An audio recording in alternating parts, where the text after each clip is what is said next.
In today's video, we're going to talk about the future of Tulum, where it's headed, both with infrastructure, tourism, economy, and everything in between. If you want more information, make sure you click on the buyer's guide below. This buyer's guide will explain to you how to buy in Tulum, how to invest, whether it's land, whether it's condos or villas. Hey everyone, my name is Lev. I'm the founder of the Elements Real Estate Group. And in today's video, we're going to go over some very exciting stuff about Tulum. So stay tuned. Number one, let's talk about Tulum, Playa del Carmen, and Cancun.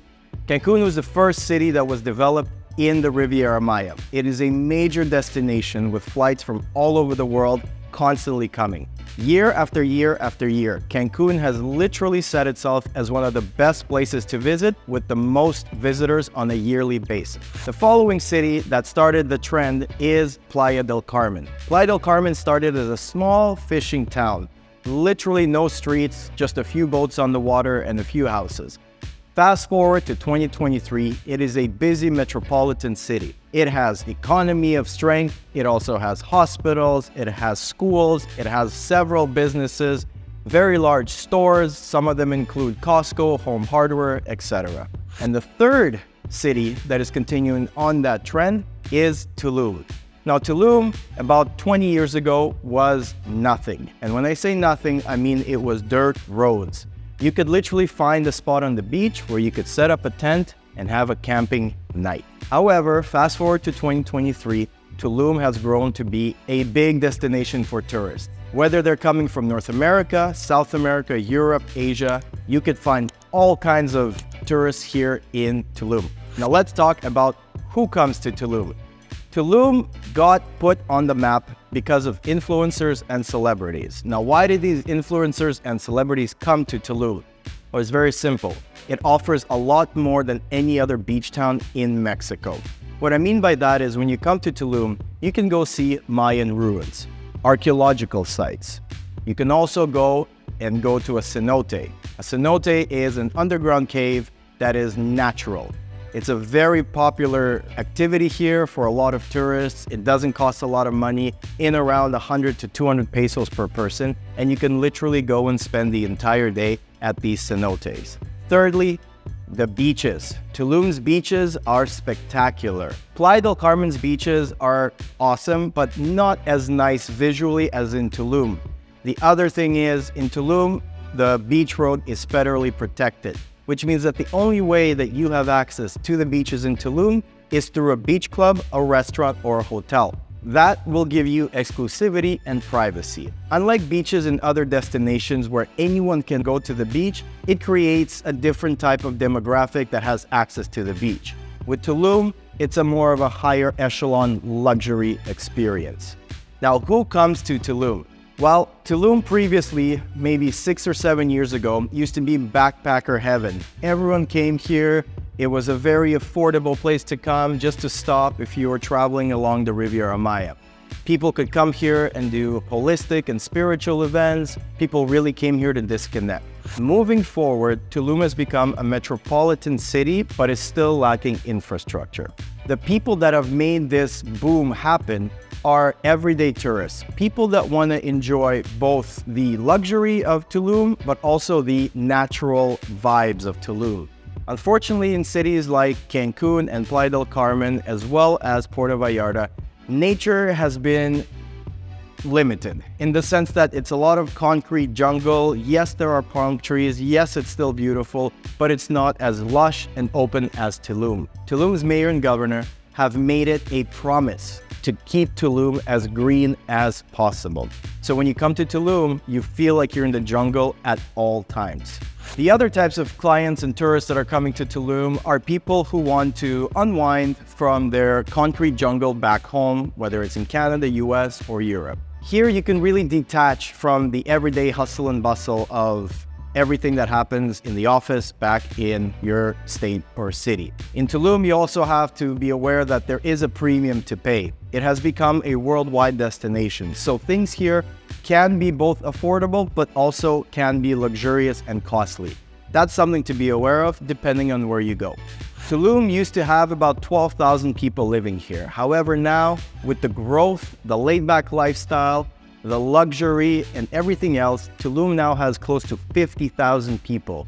So the long-term market is becoming very active. And people that are investing in Tulum are starting to see very decent returns that is very hands-off using the long-term strategy. Now let's talk about the short-term strategy. If you're looking to buy a property in Tulum and you want to cash flow a property, there are a few items that you must be aware of. Number one, when Tulum was growing, the studio and one-bedroom market were very popular as couples and groups of four were coming to Tulum for 4 or 5 days and leaving. However, with the big supply that's happened recently, the studio market and the one-bedroom market have become saturated naturally. It's very normal. So the returns that people used to see on the short-term rental, they don't see them as much anymore. The best types of products to buy in Tulum are products that have space. For example, 2-bedroom penthouses, 2-bedroom ground floor unit with a private pool, 3 bedrooms, 3-bedroom villas. Those products tend to do quite well on Airbnb, VRBO, and other booking platforms. The product that has the least amount of inventory in the market in Tulum are your large-scale villas. 4, 5, 6, 7, and 8-bedroom villas. They represent less than 5% of the entire market, which is a good thing if you're looking to buy a villa and generate an extremely high ROI. We've had clients that have purchased all types of units and they have done well in those units because of the advice and knowledge that we've provided them. Now, speaking of saturation, since the studio market, one-bedroom market, and the mid-floor 2-bedroom markets are becoming quite saturated, it's natural. There is a correction coming, and that correction is given to us by the Mexican government. The Mexican government has recently invested billions of dollars and pesos into making Tulum a world-renowned destination in the world. The first project that's being built is the Tulum International Airport. The Tulum International Airport used to be just a whisper. It was something that nobody ever thought would get built. However, flash forward to 2023, we now have 60% of the airport complete. This airport will be about 23 minutes away from the downtown core of Tulum and about 32 minutes away from the beaches of Tulum. It is a game changer for this town and for this area. Currently, there's about 1 million visitors that are visiting Tulum per year. When the airport opens, the capacity will be up to 6 million visitors on a yearly basis. And then it's going to go up to 9 million people on a yearly basis. Granted, the introduction of the airport, the operation of the airport, and all of the things that are involved in opening an airport will take some time.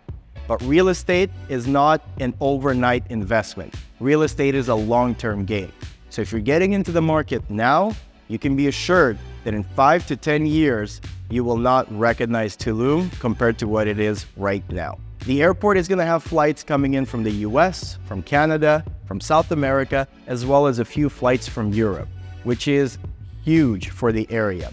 You don't have to go to Cancun and then travel for 3 hours to get to Tulum anymore. You'll be able to fly in directly to Tulum and get to your Airbnb, hotel, or wherever you're staying within half an hour. So we're all very excited here, and that's why there's a huge supply coming in from developers to the Tulum area. The second big infrastructure project that's going to shape the future of Tulum is the Tren Maya, or in English, the Mayan train. This Mayan train is going to connect the eastern part of the country. What that means for investors and for tourists is that they will have access to more cities with less time. I'll give you an example. If somebody flies into Cancun, they could spend 3 or 4 days in Cancun, then jump on the train and be in Tulum within an hour. Spend 3 or 4 days in Tulum, jump on the train, go to Bacalar within an hour. That is going to create a lot more visitors that are going to need a place to stay. So if your unit is on Airbnb, Booking, VRBO, and all the other platforms, you will definitely see an occupancy increase when the train completes. The train is going to have high-end modern stations. They're going to have stores and coffee shops. They're going to have restaurants so that it feels like a real train station. The train is also going to be very cost-effective. It's not going to be a train that's going to be ultra-high luxury where no one can get on it. The train is designed so that locals and tourists can share the train in their respected cars. Now, the train also is going to make sure that the economy of the Tulum area will continue to grow. Both of these projects are massive infrastructure projects, and nowhere in Mexico can you see this much investment happening in such a small area. The third big investment that's happening here is the F1 Autodrome. The Formula One racetrack is going to open in 2025, and that's going to bring in a whole different caliber of client. This is what Tulum is really trying to accomplish. They're trying to become one of the premier destination vacation spots in the world, similar to Mykonos or Ibiza, similar to Bali and other places like that.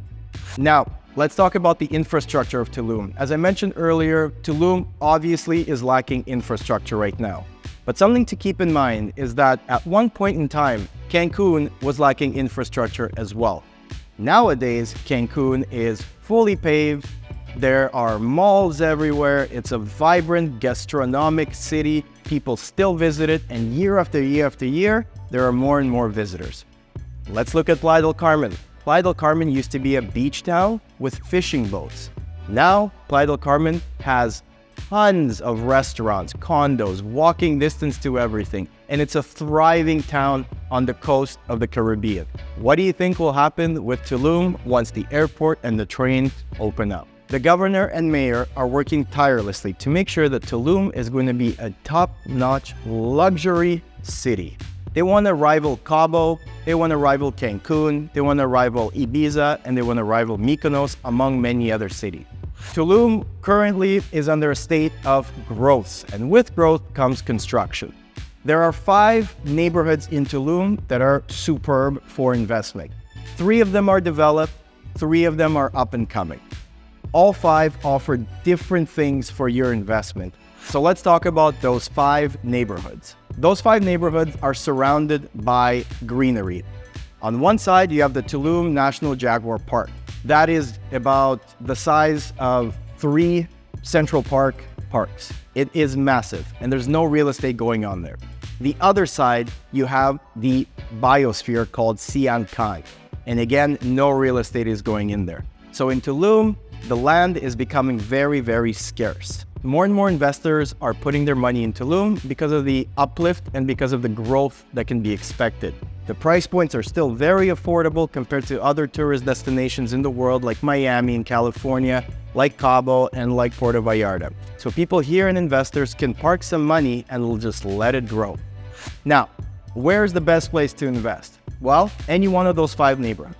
If you want something that is already developed with a higher price per square foot, that is still in pre-construction, you want to go with Aldea Zama, Selva Zama, or Tulum 101.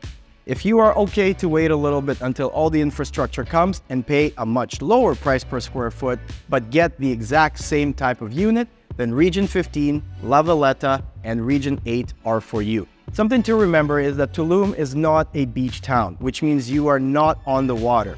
It is a jungle town next to the beach. So wherever you are in any of those 5 neighborhoods, you will have to either bike, scooter, walk, or take a car to the beach. Now, there's also talks of having transport that's going to be dropping people off right by the ocean. They've recently paved a huge parking lot so that all the public buses can drop people off and they could just walk over to the beach. Among all of these investments, there's a lot of corporate investment coming in as well. There are 2 and potentially even 3 super malls being built in Tulum. There's also all the major hotel chains are building in one area of Tulum close to the beach. A good saying to remember is follow the hotels. If the hotels are going somewhere, that means that they've done their due diligence and analysis that they're going to be very profitable in that specific city. Another one is all of the celebrities that are coming down too. For example, Nobu is going to open a restaurant and resort here as well. Nikki Beach apparently is going to open in a surrounding area too. So there's a lot of corporate money coming to Tulum to make it a top-notch premier luxury destination of the Americas. All of this won't happen overnight. All of this is going to take some time. But you can rest assured that if you invest in Tulum, your investment will grow. If you're looking to buy a villa, if you're looking to buy a condo, if you're looking to buy some land, make sure you reach out to us and and let's get started. Once again, my name is Lev. I'm the co-owner of the Elements Real Estate Group, and we'll help you and walk you through the entire process of investing in the Riviera Maya.